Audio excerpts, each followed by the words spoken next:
राधे राधे। राधा रानी की कृपा आप सब पर बनी रहे। आज की इस वीडियो में हम आषाढ़ माह के कृष्ण पक्ष की योगिनी एकादशी की व्रत कथा सुनेंगे।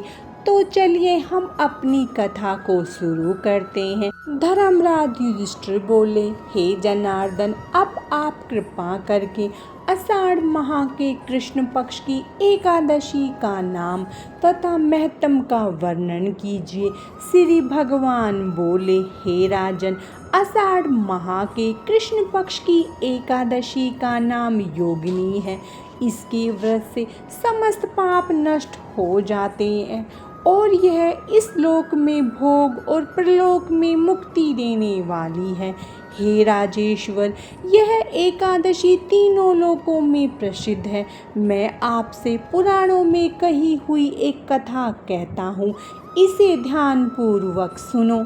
अलकापुरी नाम की एक नगरी में एक कुबेर नामक राजा राज्य करता था। वह शिव भक्त था। उसकी पूजा के लिए एक माली पुष्प लाया करता था। उसके विलाक्षा नाम की अत्यंत सुंदर स्त्री थी। एक दिन वह मानसरोवर से पुष्प ले आया, परंतु कामाक्ष होने के कारण पुष्पों को रखकर स्त्री के साथ रमण करने लगा और दोपहर तक नहीं आया।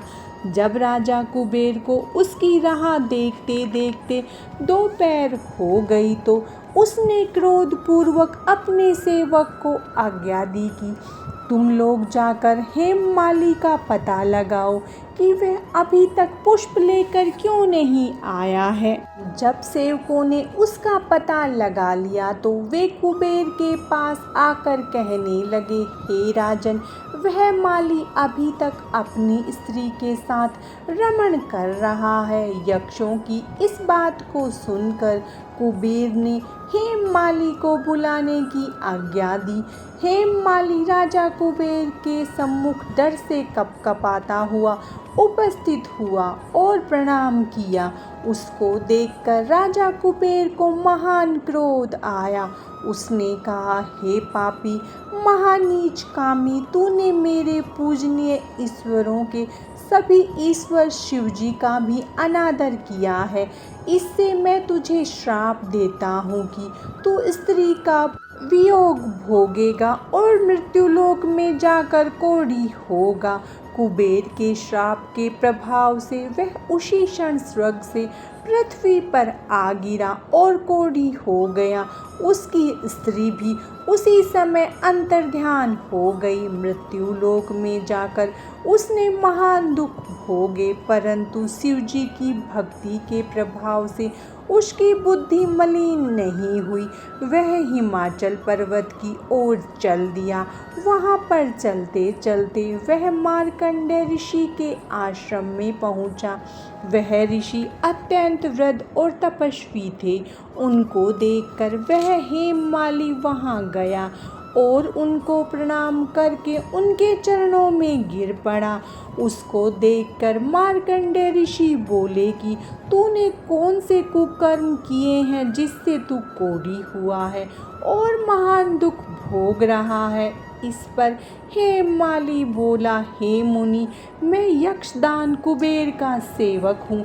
मैं राजा की पूजा के लिए नित्य प्रति पुष्प लाया करता था। एक दिन अपनी स्त्री के साथ विहार करते करते मुझे देर हो गई और दोपहर तक पुष्प लेकर नहीं पहुंच सका। उन्होंने मुझे श्राप दिया कि तू अपनी स्त्री का वियोग भोगेगा और मृत्युलोक में जाकर कोढ़ी बनेगा तथा दुख भोगेगा। इससे मैं कोढ़ी हो गया हूँ और महान दुख भोग रहा हूँ। अतः आप कोई ऐसा उपाय बतलाइए जिससे मेरी मुक्ति हो जाए। इस पर मार्कंडेय ऋषि बोले कि हे माली, तूने मेरे सम्मुख सत्य वचन कहे हैं, इसीलिए मैं तेरे उद्धार के लिए एक व्रत बतलाता हूँ। यदि तू आषाढ़ माह के कृष्ण पक्ष की योगिनी एकादशी का विधि पूर्वक व्रत करेगा तो तेरे सभी पाप नष्ट हो जाएंगे। इस पर हेममाली बहुत प्रसन्न हुआ और उसने मुनि के वचनों के अनुसार योगिनी एकादशी का विधि पूर्वक व्रत किया। उसके प्रभाव से वह फिर से अपने रूप में आ गया और स्त्री के साथ विहार करने लगा।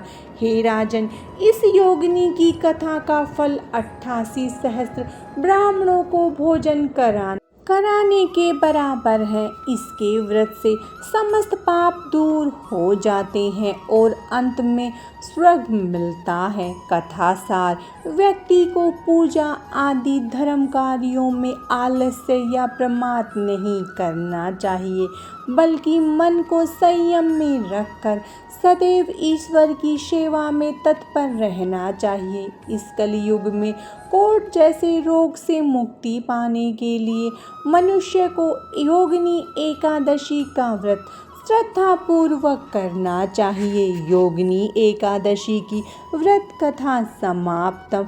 भगवान श्री हरि विष्णु और माता लक्ष्मी की कृपा आप सब पर बनी रहे। राधे राधे।